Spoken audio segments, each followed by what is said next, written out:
আমের যত রকম আচারই বানাই না কেন, আমার কাছে মনে হয় এই আচারটা সবচাইতে সেরা, কারণ এটা বানাতে কষ্ট কম আর সেই সাথে খেতে টেস্ট বেশি। কিছু কাঁচা আম নিয়ে খোসা ছাড়িয়ে এরকম গোল করে স্লাইস করে নিয়েছি। এখন একটা প্যানে নিয়ে 1 কাপ চিনি আর সাথে 1/3 কাপ সিরকা দিয়েছি। সিরকাটা দিয়ে কিছুক্ষণ রেস্টে দিতে হবে, তাহলে আচার বানানোর সময় আমের স্লাইসগুলো গলে যাবে না। এখন চুলাতে বসিয়ে দিলাম আর 1/4 চা চামচ করে মরিচের গুঁড়া আর হলুদের গুঁড়া দিয়েছি।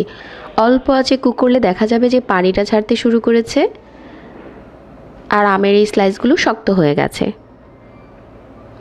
এখন উপরে 5 ফোড়নের গুঁড়ো দিয়ে দিলাম। আর এই আচারের মশলাটা কিন্তু আমি আগে থেকে শেয়ার করেছি।